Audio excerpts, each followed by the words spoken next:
Bagaimana kabar kalian hari ini? Semoga selalu baik ya.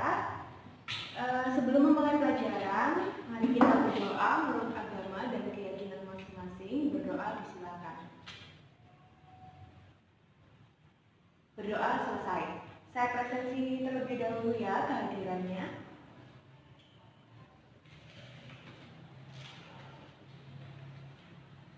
Alvin Irfansyah, Amanda Puspasari, Ananda Muhammad,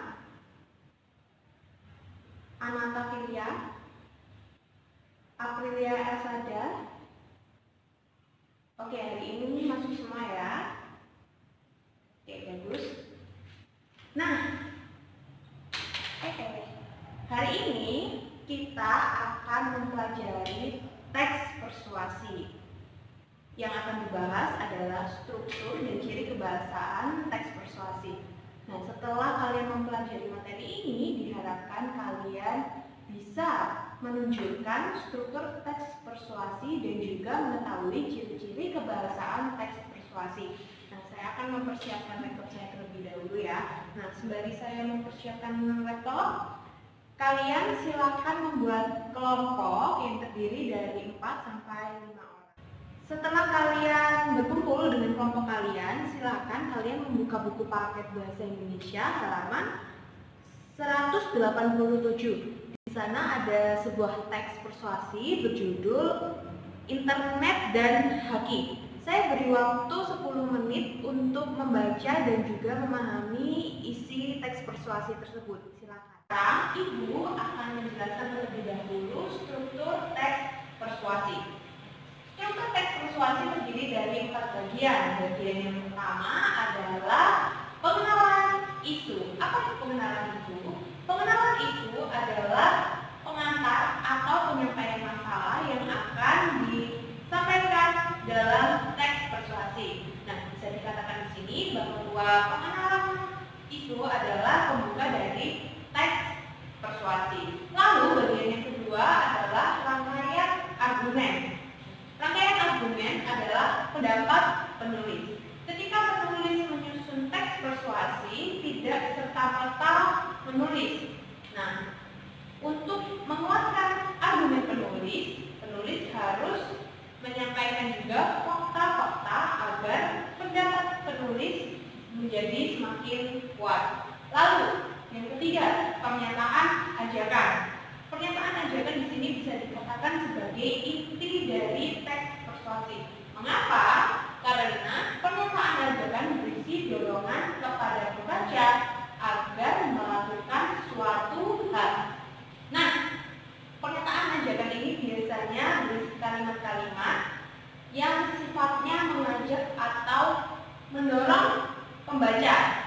Bisa juga dibawakan secara langsung, maksudnya tertulis di dalam teks, atau bisa juga secara implisit. Lalu, bagian yang terakhir adalah pengulangan kembali. Pengulangan kembali maksudnya adalah penegasan kembali pernyataan-pernyataan yang telah disampaikan oleh penulis di paragraf-paragraf sebelumnya. Nah, itu tadi 4 bagian struktur teks persuasi. Apakah ada yang masih kalian sekarang adalah silakan kalian menentukan bagian-bagian struktur teks persuasi dalam teks berjudul Internet dan Haki. Jawaban silakan dituliskan di kertas HVS dan dikerjakan secara berkelompok. Saya akan memberikan waktu kalian 30 menit untuk menyelesaikan tugas. Setelah kalian menyelesaikan tugas ini, kita akan membahas bersama-sama bagian-bagian struktur dalam teks tersebut. Oke, bisa dimulai. Selamat bekerja. Jadi saya, kita akan membahas bersama-sama hasil kerja kalian. Oke, yang pertama, mari kita tentukan terlebih dahulu mana bagian pengenalan isu. Oke, pengenalan isu di teks Internet dan Haki terdapat di paragraf pertama. Mengapa ada di paragraf pertama? Karena di paragraf pertama, penulis mulai mengenalkan isu yang akan ia bahas di paragraf-paragraf selanjutnya. Oke? Setelah itu, bagian yang kedua yakni rangkaian argumen. Nah, rangkaian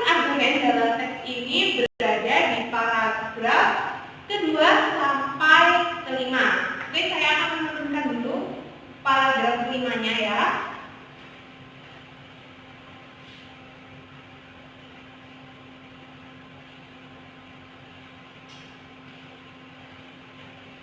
Oke, nah bisa kalian baca di buku kalian paragraf kedua sampai kelima. Mengapa paragraf kedua sampai kelima adalah bagian rangkaian argumen? Karena di paragraf kedua sampai kelima berisi pendapat-pendapat yang dituliskan oleh penulis.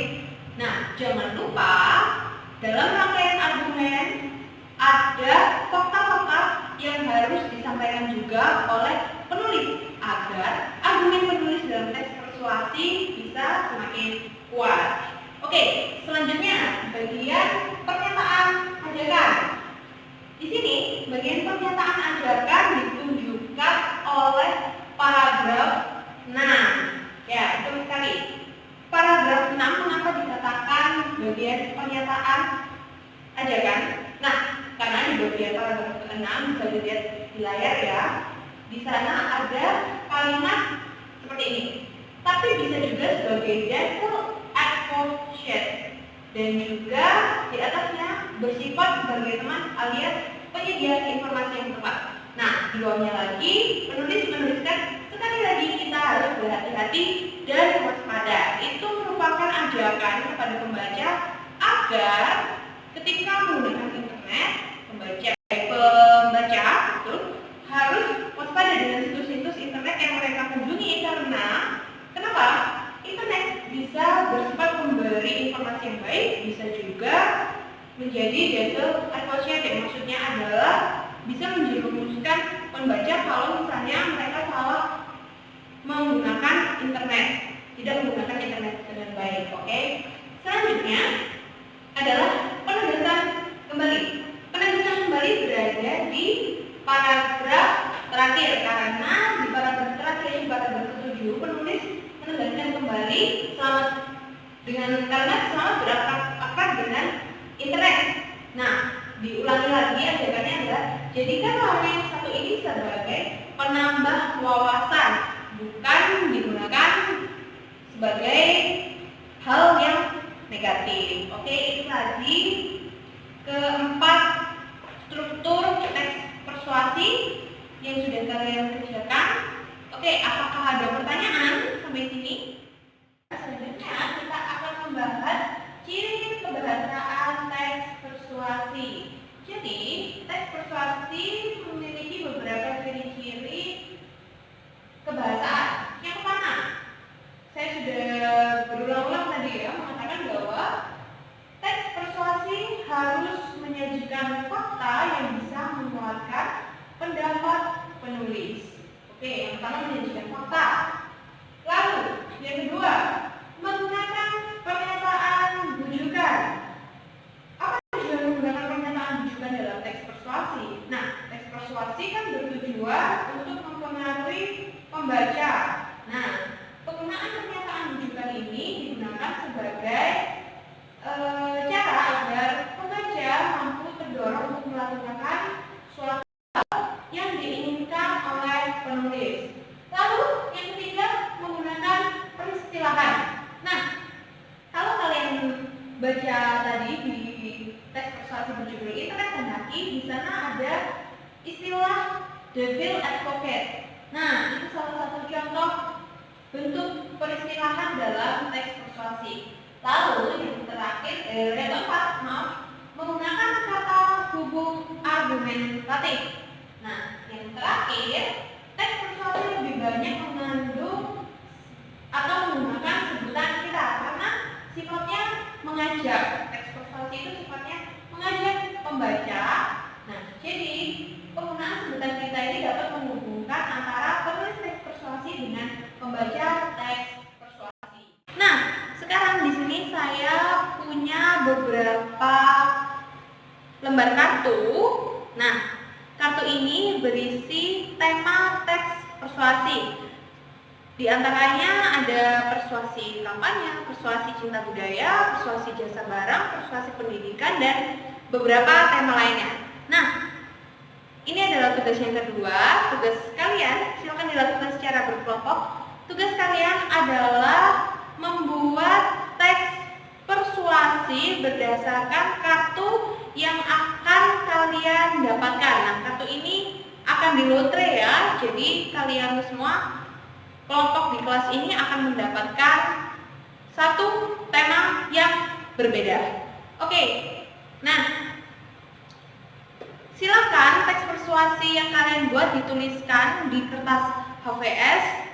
Saya akan beri kalian waktu selama 45 menit untuk menyusun teks persuasi. Kalian bisa lihat contoh di internet atau bisa lihat contoh di buku paket kalian, ada beberapa contoh teks persuasi.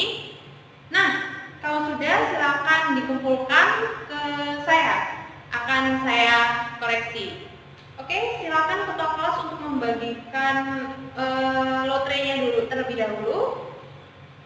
Kemudian setelah kalian mendapatkan satu tema, kalian bisa mulai bekerja. Oke? Sekarang saya sudah menerima hasil pekerjaan kalian. Saya juga sudah membaca sekilas hasil teks persuasi kalian. Nah, demikian pembelajaran teks persuasi hari ini. Yang bisa kita petik hari ini adalah kalian sudah memahami struktur teks persuasi dan sudah mengetahui ciri kebahasaan. Lalu kalian juga sudah bisa membuat teks persuasi yang nantinya akan saya koreksi ya sebagai nilai kelompok. Terima kasih sudah mengikuti pembelajaran hari ini dengan baik, dengan lancar, dan dengan tertib. Oke, sebelum menutup pembelajaran, saya punya oleh-oleh untuk kalian berlatih di rumah dan tentu saja untuk pengambilan tugas penilaian keterampilan ya. Nah, tugasnya adalah silakan kalian membuat teks persuasi dengan tema bebas minimal 75 kata. Oke. Tugas nilai keterampilan ini akan dikumpulkan di pertemuan selanjutnya minggu depan berarti ya. Oke. Saya rasa jamnya sudah mau habis ya. Demikian pembelajaran hari ini. Alangkah baiknya kita tutup dengan doa. Berdoa disilakan. Berdoa selesai. Terima kasih. Selamat pagi. Sampai jumpa di pertemuan